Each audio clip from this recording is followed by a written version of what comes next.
on to the agenda. We have a packed one for this hour.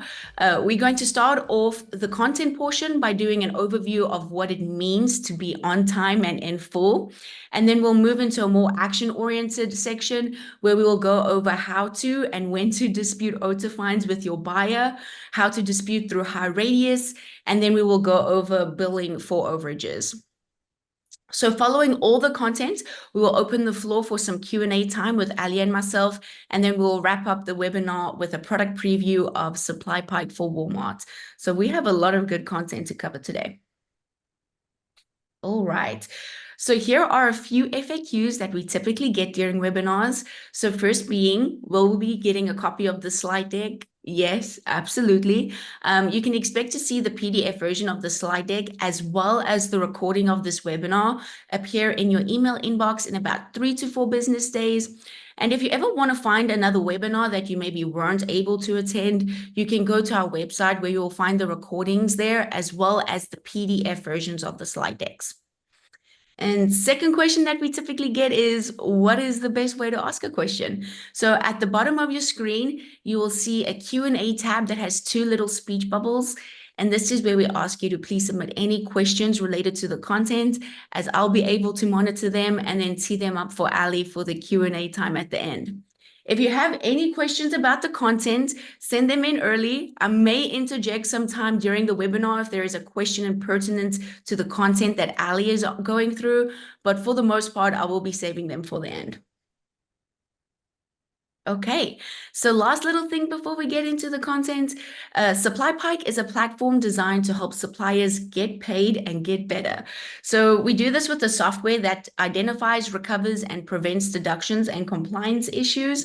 Some things we cover at Walmart include AP deductions, OTIF, SQEP, overages. So anything that could be impacting your bottom line, we have built tools to help target and resolve those revenue loss issues. And just a little shout out, we work with a lot of great suppliers. We have some of them up here on the slide today. And if you aren't currently working with us, we would love to see your brand's logo up here in the future. And with that, I will hand it over to Allie to get into today's content. Thank you, Danielle. And thank you everyone for joining. Excited to have you here today. Wanted to start before we get into the content, just answering the question at the top of the hour, why does it matter to dispute OTIF fines? And we'll unpack this today, getting into why it matters, pointing to some of the details, but really wanted to cover high level, give you the Cliff Notes version as we go in so you can have that in your mind. Really, when it comes to disputing OTIF, it's about getting your company, your supplier team to think about OTIF fines, not as something that you're continually writing off or struggling to keep up with, or it's just, another cost to operating with Walmart. It's thinking about how you as a supplier get paid, address some of those issues that are either your responsibility in fixing them or having your the Walmart team understand what's going on and then address those issues depending on who the responsibility is. So that's the get paid part, making sure that you are not leaking cash flow or losing that 3% of your cost of goods sold, which we'll get into those details here in a second. The second part of that, so we're talking about getting paid, making sure that you are receiving the money that you deserve when it comes to working with Walmart, is getting better. And I kind of touched on that already.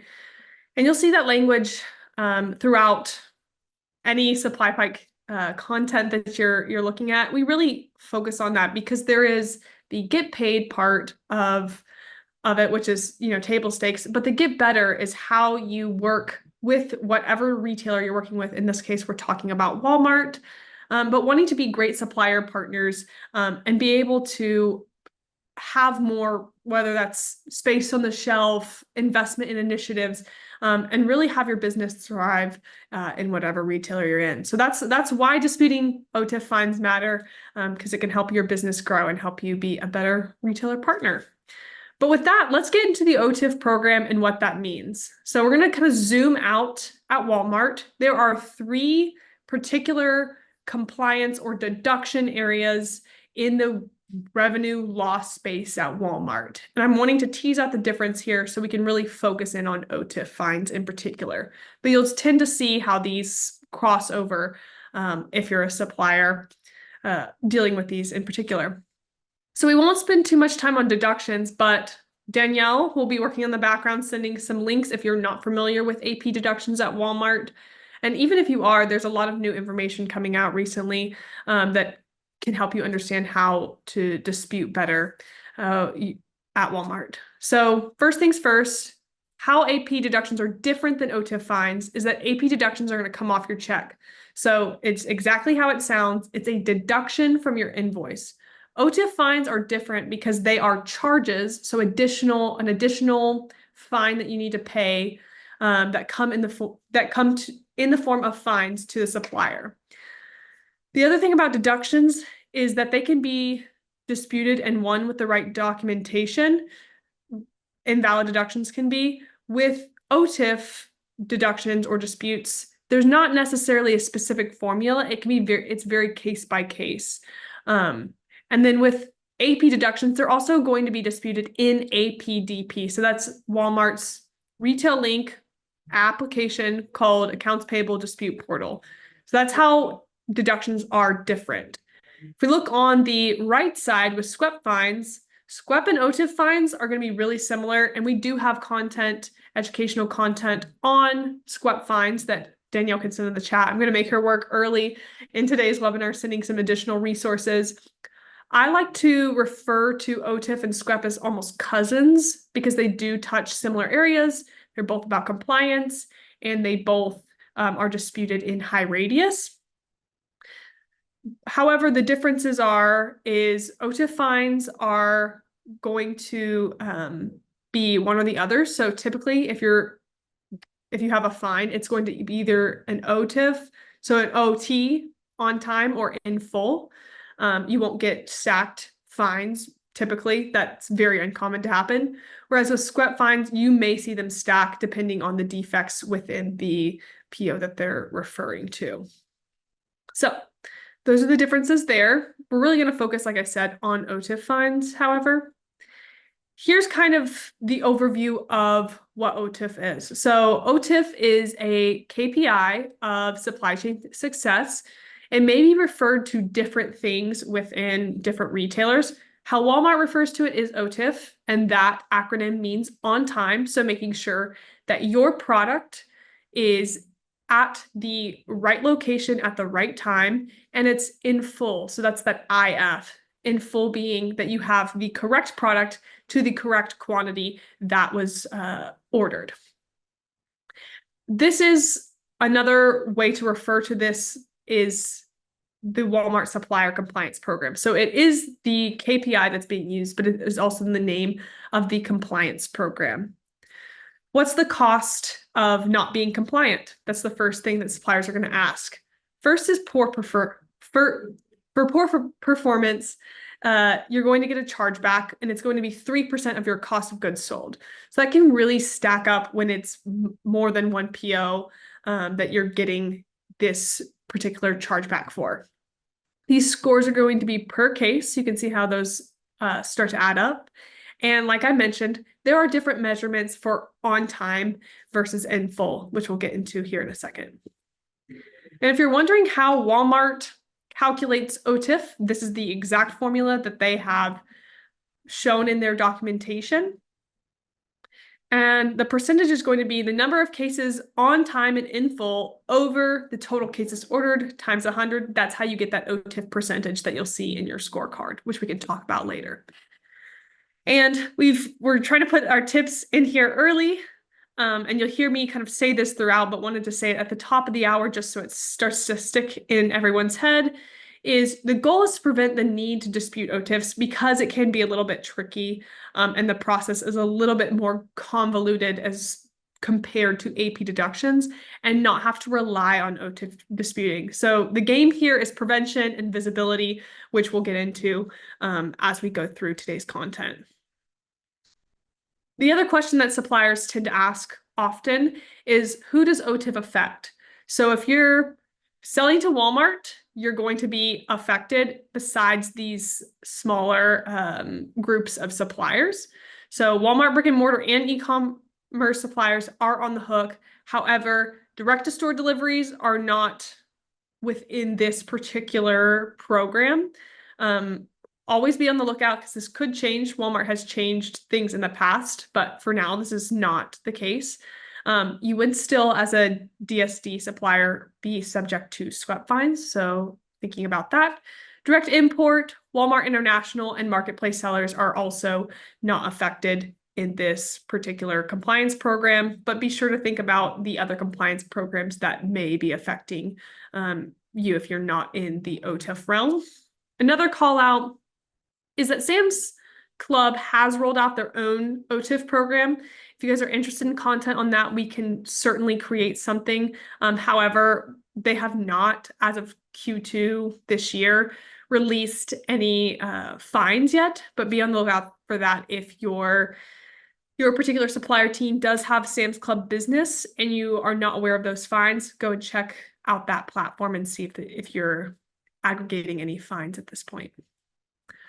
Okay, now we're going to get into breaking down the acronym.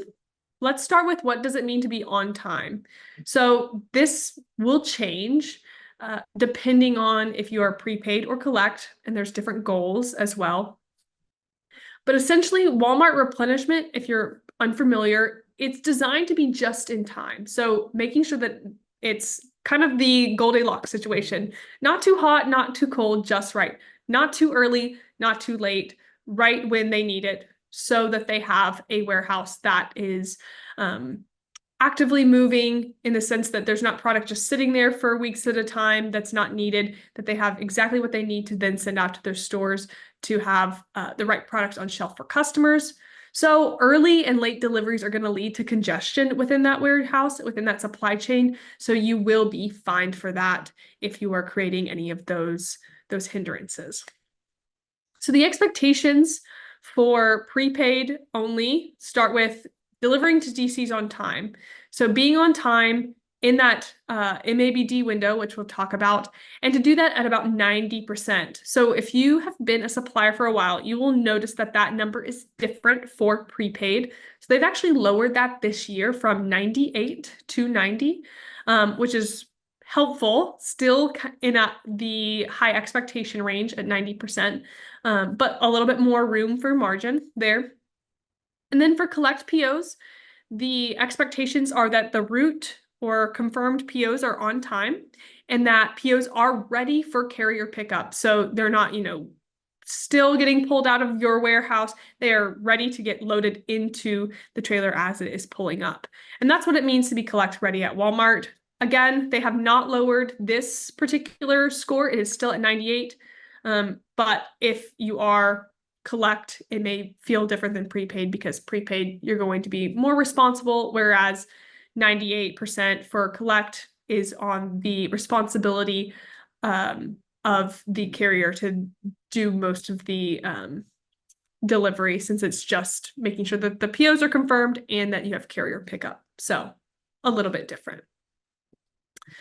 And now what does it mean to be in full? So this is not different for prepaid versus collect. But essentially being in full is when Walmart receives 100% of all ordered cases, and it's the correct type of product as well. And the current goal for in full is 95. This used to be, I believe, 98 as well. It has since been lowered to 95. So there is a little bit more wiggle room, but still relatively high for suppliers at 95%. And the expectation is to fill those orders exactly to the quantity ordered. And again, I'm adding that caveat of making sure it's the right product. And that's going to be for all POs, making sure that you're in full. And you do have 5% room of margin for error. Outside of that, you will be charged a compliance fine. Okay, so what's going to lower your scores? Here are some of the factors that would be lowering your scores. If you're prepaid, for the OT part, that on time, it's if cases arrive early, late, or without an appointment, you're going to see your score lowered, and you can track that in the OTIF scorecard. How are they defining that? What's late, what's early? So you'll have your must arrive by date, that delivery window. If you are outside of that, you will see your score lowered, and if you're getting past those thresholds, you will receive a fine. The second part of that is collect ready. So if you are a collect supplier, you need to make sure that your shipment, the shipment is not confirmed by 4 p.m. CST after the PO is sent, you're going to see your score lowered. And what can affect that? The order not being ready, or the second part of that is the order not being ready for appointment time. And then lastly, in full, that IF part, doesn't matter if you're prepaid or collect, these are the expectations. This is what could lower your score, is if you have fewer cases than what was ordered, or if no cases arrived at all. So you can also see the overlap here with possibly a AP deduction. And so I'll get into that later, but just a preview here is these compliance programs could then, issues in the compliance programs could creep into AP deductions or a SWEP fine as well. Okay, here's some OTIF fine creation scenarios. So if the ASN shipped amount is larger than the Walmart OTIF app received amount, DSS received amount, or the data you're pulling in Illuminate now, the Walmart is larger than the Walmart OTIF app received. Receiving errors on Walmart's error end when they have received an overage for an item on one PO and a shortage on another that then can offset each other. And then factors outside of supplier's control. And we'll get into some of these towards the end, like whether COVID has impacted this, some of the supply chain issues.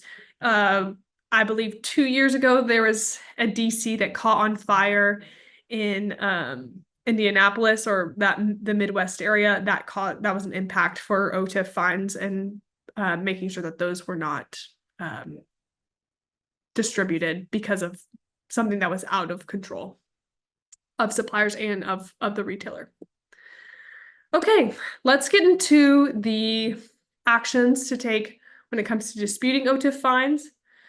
So if you've been working with Walmart for a while, you know that the old process was, first, you can't dispute OTIF fines, not allowed. Then it moved to, you can dispute OTIF fines, but you do it with your buyer. And now there's the new option of disputing in HighRadius, which is an external platform from RetailLink, but similar to APDP in the sense that you go into a platform, you put in the information, you dispute, and then Walmart or a Walmart affiliate reviews that and then decides if it's an approved dispute or if it is not approved, if it's declined. Now that we've moved from can dispute to now there's a couple different options, we're going to walk through what makes the most sense depending on the scenario. And here's a couple helpful tips. So again, you can still dispute with your buyer. We're going to talk about when that's appropriate and when that's not. But HighRadius is Walmart's newer and preferred option. They would prefer for you to dispute in HighRadius as opposed to disputing with your buyer. The places you would start to think about disputing with your buyer in particular would be if the invoice has not been received. If it's a large amount, so something that's worthwhile to bring up to your buyer, and thinking about the relationship and the conversations that you are already having with your buyer. So if there's, price negotiations or there's larger conversations that are going on, thinking about how an OTIF fine would impact some of the other things and prioritizing that, as well as just thinking of the mileage of your relationship with your buyer and if that's the right thing to bring up. The other part is disputing in HighRadius means that the invoice would already be sent and then you can dispute from there. Impact that's going to happen there is that the invoice will have already impacted your OTIF score. So that's going to be the issue there. So it will impact your OTIF score. However, it just kind of depends on the particular fine, the size, and what makes the most sense for your business.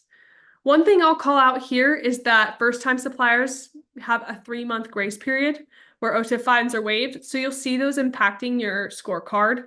But Luckily, in that 3-month grace period, you're not going to actually be charged those in HighRadius, but it is a helpful time to practice thinking about, okay, if I were to actually get these fines, would they be something that I would need to dispute? Would they be something I need to address and then prevent in the future because it is my fault as a supplier, I've set something up incorrectly or I wasn't ready for pickup, etc.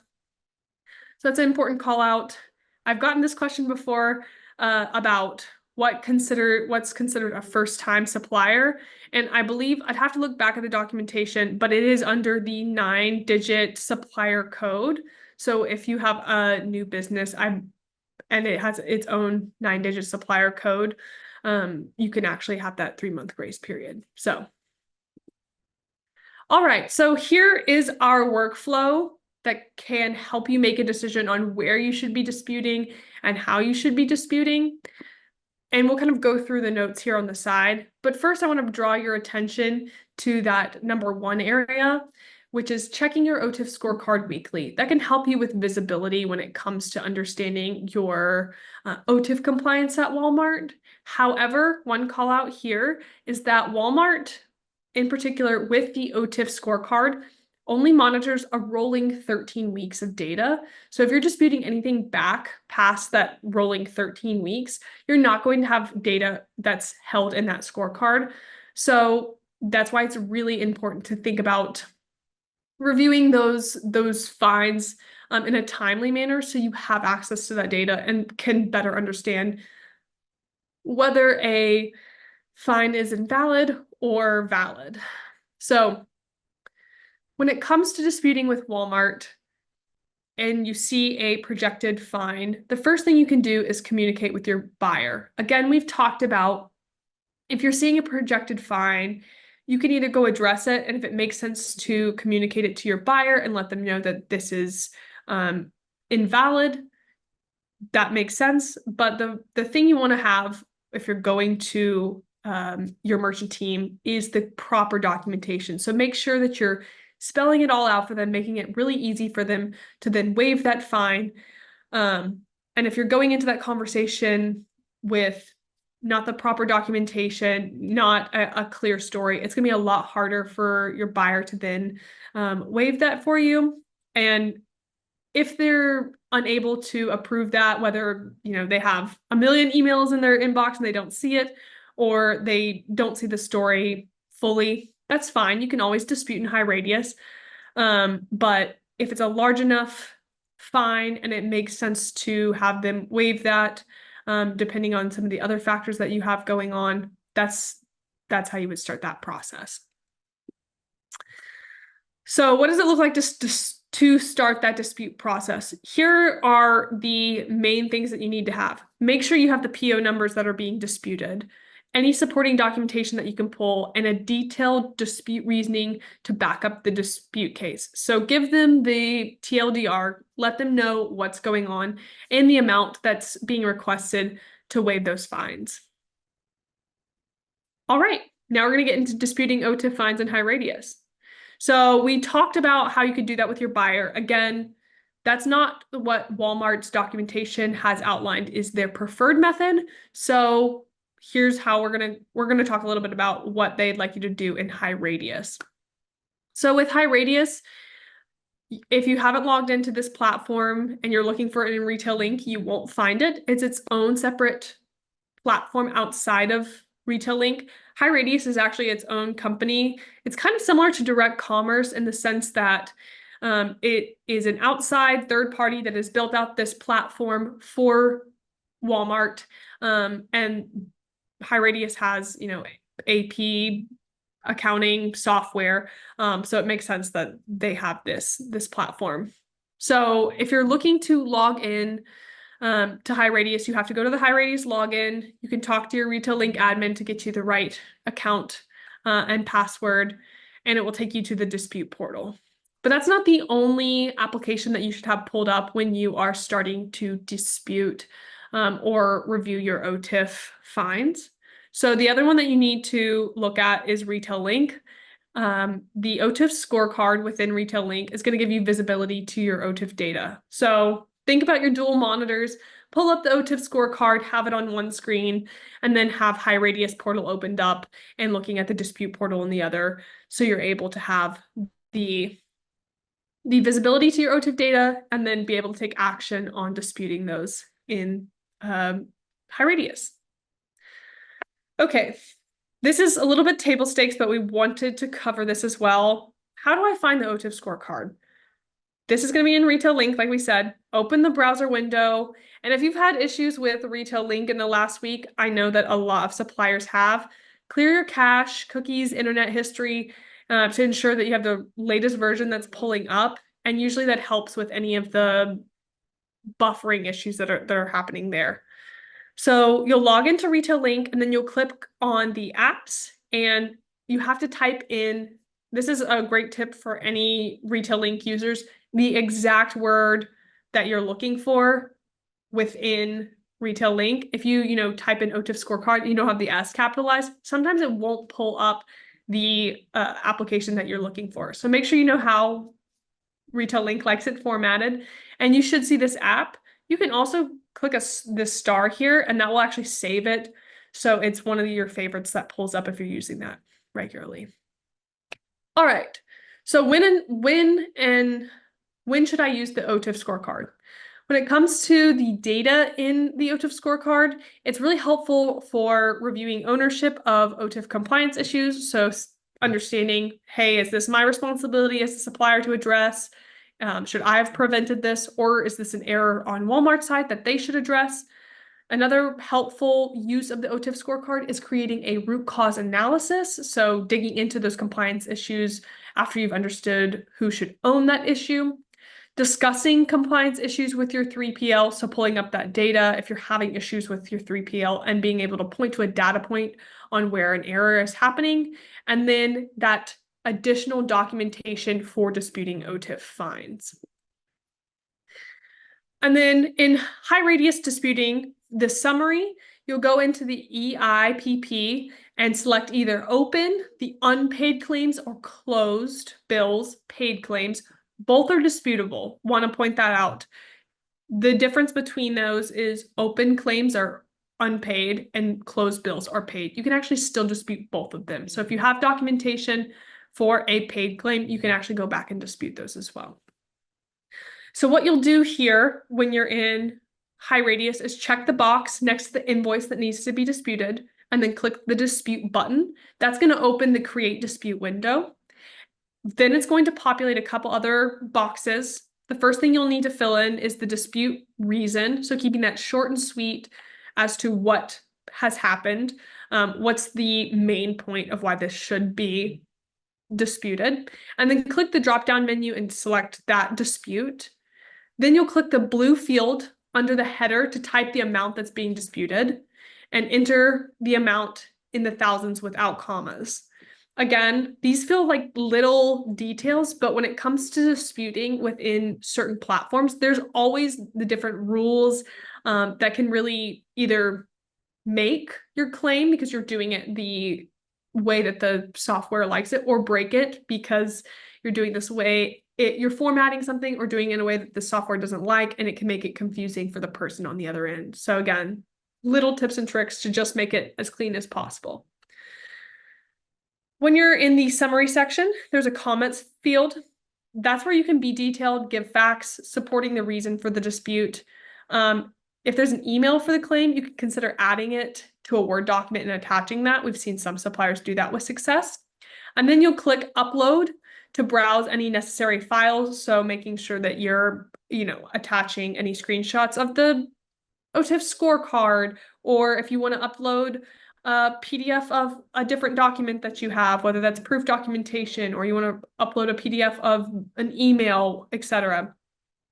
And you can actually add up to 10 files per dispute if necessary, but always put your best documentation first.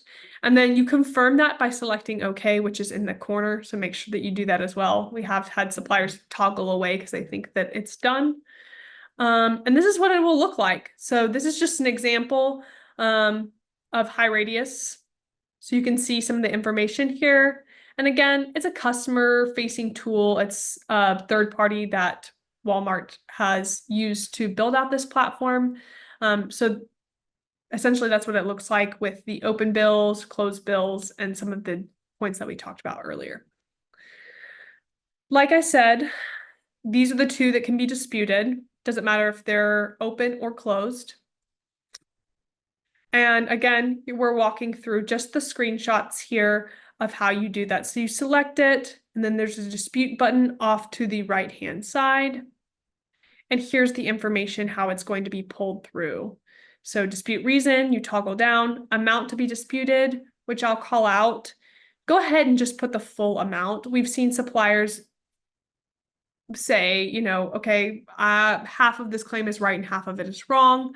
Just put the full amount that is being disputed within that, just to make it match on their end, and let the reviewers decide how they want to parse out what amount should be paid back. And then that comment section, and upload the attachment section as well. Here's a couple tips for disputing in HighRadius. No matter if you're disputing OTIF fines or SQEP fines, you can use that dispute button. So there's a dispute button in the right-hand corner. Up until 2024, fines were disputed in 1-month batches. Now they're disputed quarterly, so they'll be released quarterly. So make sure that that's marked on your calendar for when you're disputing that, and spend time reviewing documentation. This can be a little bit frustrating with some of the rolling 13-week data. So being able to download that and save it, or have your own report where that's pulling in similar information, is extremely helpful now that they've changed it to quarterly. And you have a 13-month window to dispute invoiced fines. So if you have a heavy backlog, whether they've been paid or not, it's worthwhile to go back and review any fines that you have paid or have not paid in that 13-month window, because you may be able to win some of that money back. All right, so we've covered a little bit of this. When it comes to the OTIF process in HighRadius, one thing to call out that I have mentioned, but I want to spend some time here, is once you get past this buyer part where you can dispute before the invoice fines, once the invoice hits, it will affect your score, and you're not able necessarily to reverse it after you've disputed. So that score will still look the same even if you've disputed that OTIF fine and it's come back that it was approved. So depending on who's looking at your score or how you're talking about that within your business, it may be important to call out if you have, let's say, an 86 on your OTIF scorecard, but you've won back the difference and you are in that margin of error that Walmart allows for. It may be just helpful to have that information and to talk through that as you are reviewing that with leadership. So when it comes to disputing in HighRadius, again, you'll see no matter where you're disputing, gathering the proper documentation is the key step to getting something approved. And then once you are moving through, you've cleared your backlog, you have disputed everything that you can within HighRadius, monitor that for approvals. Make sure that those are going through. If it's sitting in review status for a long time, possibly following up depending on the priority of that. And then just ensuring that you're getting paid back in HighRadius and tracking your win rate for those OTIF fines as well. Okay, we've talked a lot about disputing, but what exactly is the additional evidence that is helpful for disputing in HighRadius? So this is from OTIF FAQ document that Walmart has released. You can find that on Retail Link in Supplier Academy. Screenshots are helpful depending on the context of the particular fine. Documentation, so if you have any BOLs or other shipping documents or emails from particular teams, whether it's your 3PL or your merchant team, any research you can find on Retail Link or within your supplier agreement, and then any communication with Walmart partners, again, that could go under emails as well, or meeting notes. That's the other one I was thinking of. What info do you need for a successful HighRadius dispute? Make sure that the 6-digit supplier number is correct. You have the host PO numbers that are being disputed. item numbers that were charged on the disputed host PO, the charge type, making sure that's matched up correctly. We've seen fines come back because they didn't have the correct charge type matched up. It should have been collect ready, but they put in full, etc. And then the charge amount, which would be listed in that column within HighRadius. So that's easy to pull there. Ooh, I went a little bit too fast. The MABD, you may want to attach that or any documentation you have for that MABD. And MABD, again, stands for must arrive by date. So making sure that you were in that correct window. And if you have anything to match up delivery to that MABD window, that can be really helpful. Particularly for collect ready charges, making sure that the collect ready cases that were to be included, any late routing cases, the supplier ship point case columns, the delivery window, if the dispute is for any time related, so any of the OT charges, making sure you have that delivery window is key. And then any PO change or cancel reason codes listed on the scorecard, you can also pull some of this data from Nova. If you're not familiar with what Nova is, it is a retail link application. And I forget what it stands for. I could try here for a second, but I know there's validation and approval. Order validation and approval is the OVA. Danielle will send that in the chat if you're interested in that data. Nova's got a lot of great helpful stuff for any manually changed POs, which can be helpful when it comes to disputing almost anything, whether it's an AP deduction, an OTIF scorecard, or a SQEP charge. So that's another helpful one to look at. And here's that save button in the corner that we talked about. So once you've filled out all that information, hitting that and saving it, making sure that that dispute is completed. Let's say you've disputed everything and you want to follow up. Here is where you would look at all of your disputes. That's where they would populate, and you could see if they're actually paid back in this area as well. All right. And Danielle put in what NOVA stands for, New Order Validation and Approval. Man, I had 3 out of 4, so close. All right, now we're going to talk a little bit about billing for overages, which can overlap into OTIF fines, kind of like we talked about before. But in the sake of time, we'll go a little bit fast through this. So when it comes to overages, there's 2 ways to think about, or 2 types of overages. So there's billable overages, and then there's overage fines. So billable overages is if you're sending too many units to Walmart, which you can see where this starts to overlap with OTIF because it would be over in full. And then overage fines is just the way that Walmart is de-incentivizing sending too much product to that DC. And that can overlap into the SQEP program particularly, but you could see a overlap in OTIF as well, or AP deductions. And if you want to get repaid for overages, you can pull a report on inventory received. You can do that in Luminate or Nova. Determine orders received over, and then just use whatever your EDI provider is to rebill Walmart with the appropriate EDI code, and then watching for those repayments and deductions in APIS. All right, I'm going to skip through this just because this is a little bit outside of what I want to cover, but important to think of some of those tertiary types of fines that could come out if you are not in full. And I want to get into some of the disputing examples so we have time for questions here at the end. So these are examples that we've pulled from the suppliers that we've worked with in the past, and we've pulled some of the most common themes that we've seen when it comes to disputing with Walmart. So the first one is just Walmart issues. The documentation for disputing this is going to be key. So if you have any communications, one that we've seen that has been really helpful is recapping any meetings. So let's say your buyer says, I want to send more than what's on the PO. I'm going to fix this in Nova. I'm going to manually correct this. We need more product. Making sure that you're recapping that meeting. So having an email that says like, hey, we covered this in the meeting, that can go a long way when it comes to disputing OTIF charges. because some of those things can slip through the cracks or not go through the, like it's not addressed in Nova. But if you have that documentation, your buyer then can waive that. That's a really common one that can happen. And you won't have to go through the HighRadius disputing process, especially if you have documentation like that, recapping conversations or just documentation of emails as well. Another one is extenuating circumstances. Again, this one is more common than you think in the sense that things happen.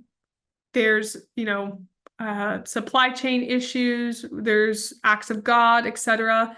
This is one you would want to use very limited in emergency situations, because when it comes to weather, for example, that can go either way with Walmart. It can be, if it's a huge disaster, if something terrible happened, like a warehouse was hit with a tornado and you just can't supply anyone product, that would then you would want to communicate that and say, hey, we're going to have issues for the foreseeable future. Please help me waive any of these OTIF charges, and communicating that proactively. If it's a little bit of snow, retailers are probably not going to be as willing to waive fines in that case. So making sure that you have documentation to then back that up as well. And a couple other dispute scenarios is DCs being full for prepaid orders. That has happened in the past, especially more when we've had larger supply chain issues. Walmart can miss pickups for collect orders, so having documentation of a missed pickup. Discrepancies in Walmart's internal systems. So we've talked a lot about AP deductions, SQEP, OTIF. If you've disputed a similar PO with a similar story within AP deductions and you get hit with an OTIF fine, pulling that documentation over into the OTIF fine and disputing it that way, because those programs don't talk to each other. And then another one we've already talked about is unpredictable inclement weather. Again, that may vary depending on the severity of the situation. The real key here is if you're going to be communicating these to your buyer, being as proactive as possible to communicate with your Walmart team as they come up and addressing that. That just makes you a good partner, and merchant teams are more willing to work with you if that's the case, if you're addressing it as early as possible. Here's another issue that could come up in the future. We're referring to it as the partially approved OTIF dispute. So essentially supplier X has disputed 16 not in full POs in HighRadius. 1 was approved, but 15 were not. I foresee this coming up a little bit more, especially with DSS moving away and going into Luminate. DSS essentially, or Luminate, is going to reflect the PO as received, but the OTIF scorecard shows the PO as not in full with a fine. You can actually use this discrepancy in your dispute if you're seeing Walmart data not matching up to then dispute, because Walmart's going to prefer you to use their data as that single source of truth. And if you're pointing that out, you have a higher chance of seeing that dispute approved.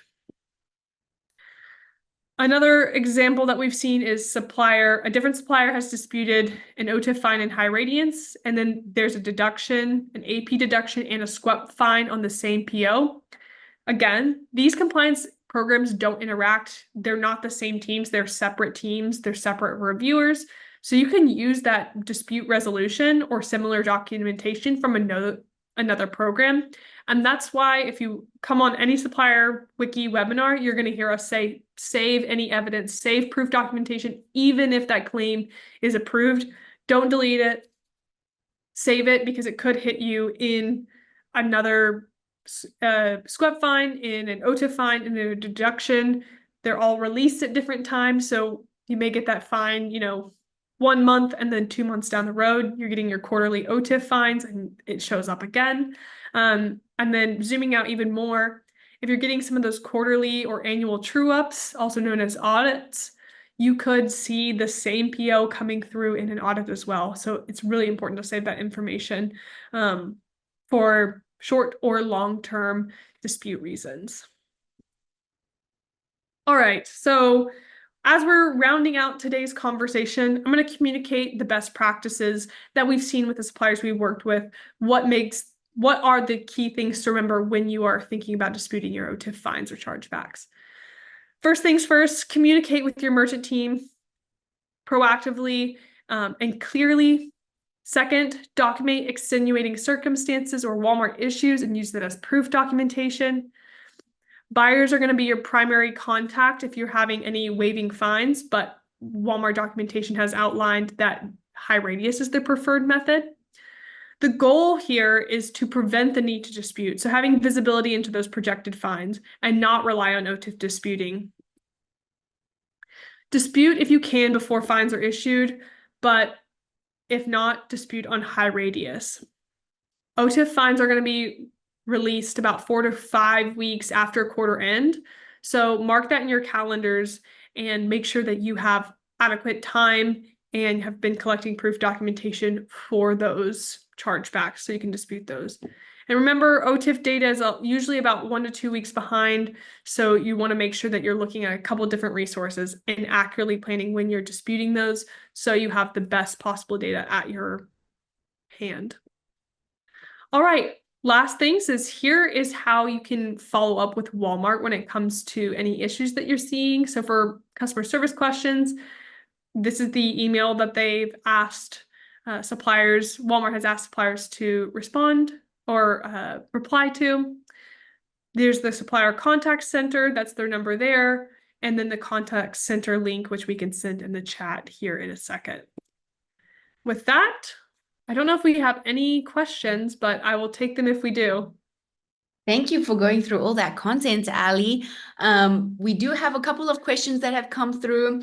The first one is from Sarah, and she asked, do carriers receive fines on collect shipments when a shipment is late and it's their fault? Do carriers, can you just read it one more time to make sure I'm understanding it? Because it sounds like they are collect. Yes, that is correct. So do carriers receive fines on collect shipments when a shipment is late and it is their fault? Something that I can add to this, because I know we actually do have an article on this, holding third parties accountable for OTIF fines. I'm going to go ahead and send it in the chat. But just to answer the question, if Walmart carriers are not arriving, on-time suppliers can submit a ticket in their transportation portal to ensure that OTIF failures fall into Walmart's accountability bucket.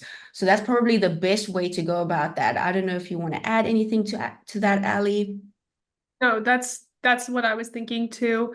I would just say when it comes to the OTIF program, it's directed at suppliers. So if someone is not showing up late, you are, as the supplier, responsible to call that out and make sure that that burden of the dispute is not falling on you. So I'd say filling out the ticket is the best way to be proactive about that to make sure it's not passed to the supplier.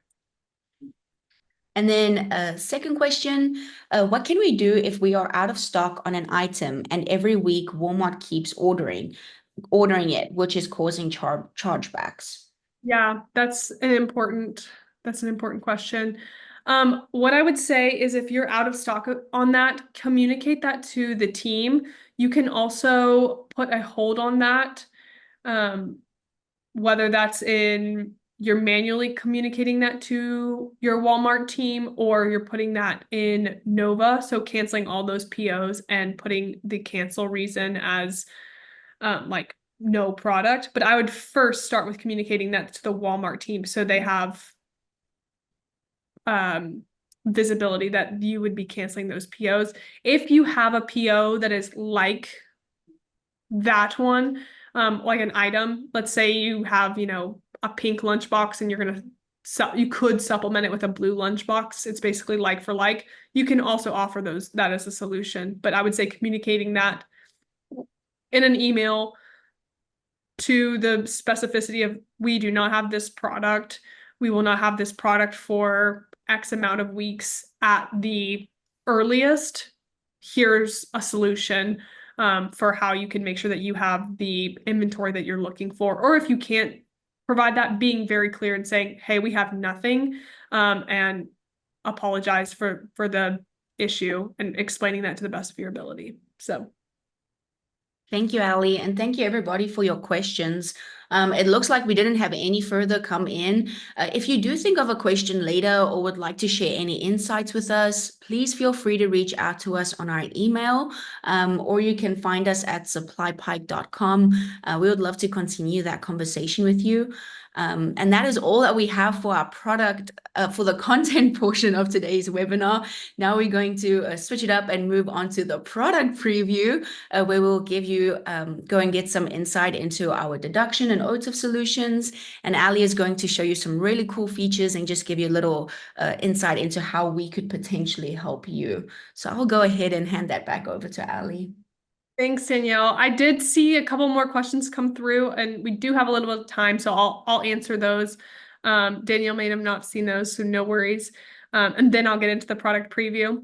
I see that someone asked that they've not been able to get access to Nova, and they've requested access through the replenishment manager, and they need to add, your replenishment manager does need to add you. That's the correct avenue, and they have not responded. So I would go ahead and go to the EBS center and ask if you can get approval through that, through EBS. So that's the Enterprise Business Services. That's where I would go next, and maybe sending a follow-up email to that replenishment manager. Replenishment managers are very busy, so I understand that may be why they haven't responded, but going to EBS would be the next step to escalate that to make sure you get access. So, and then another question I saw was that Walmart sent email stating that the companies affected by CloudStrike outage, which if you guys aren't familiar, that was in the news a lot last week, were to use that as an extenuating circumstance. So that's very interesting. And if you guys have had any of your systems down because of the CloudStrike outage, I think that would definitely count as an extenuating circumstance. So I'd use that wisely. I wouldn't, let's just, pull some more POs into the CloudStrike outage issue, but assess the situation and address that. I know that happened late last week, so there's probably still information unfolding, but I would definitely count that as an extenuating circumstance. And if you can document that in any way, do that and use that for any of your compliance funds. But again, it may be extenuating to the point that Walmart doesn't approve all POs in that, and using that reason. So great discussion. Anyways, like Danielle said, I am going to transition here to talking about the SupplyPike product.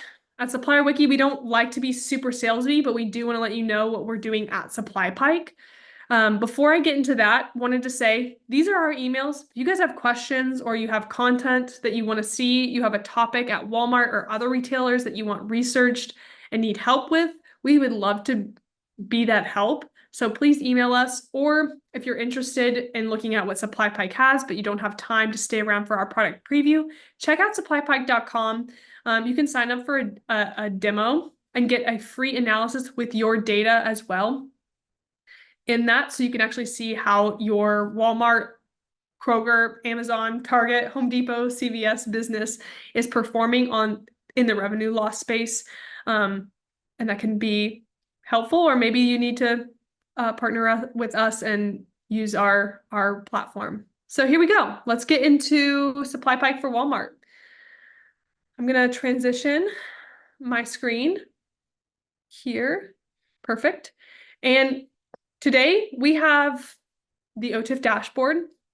You can see on the left-hand side, we've got deductions, overages, post audits, OTIF SQEP. There's a lot in the Walmart platform that we could cover. I'm really going to spend a couple seconds here. But if you're interested in looking at more of the features within the Walmart or some of the other retailers that we have here, I would definitely sign up for that demo, and Danielle can actually send that in the chat if you're interested. So here's the OTIF dashboard. What is different about the OTIF scorecard compared to our dashboard? So again, this is not Walmart's product. This is SupplyPike's product.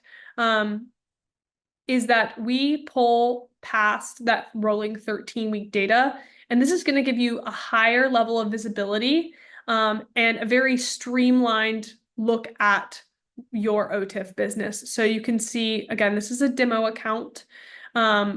The collect ready and in full, this is a collect demo account. We also have this application for prepaid. So essentially what we're doing here is aggregating your data so you can see it at a better level. And we've broken it out into different components so you understand that business and you're not pulling your rolling OTIF data. It's not a report that you're having to pull. This is essentially a time saver. It's also updated regularly. This is, again, a demo account, so this is not updated regularly, but this is something we update for our suppliers. And then there's also different analysis that you can look at depending on destination, carriers, items, vendor numbers. You can build out custom segments, departments, etc. So again, just other ways to look at data to make it a lot easier instead of having to manually pull this or dig into and build out root cause analysis. This is that solution for your team. We also have a page that would show purchase orders and the compliance issues, what's not in compliant by those POs. And then lastly, you can see your disputes by month, see which ones are accepted, have that proof documentation pulled in, pull that dispute files. So it's a lot easier to then go dispute within HighRadius as well. So that's all we have time for. I hit it right at 12, but I appreciate everybody for joining. Thank you guys. Hope to see you in another webinar. And thank you, Danielle, for hosting us today. Thank you, everybody. We hope you have a great day. Bye. Thank you.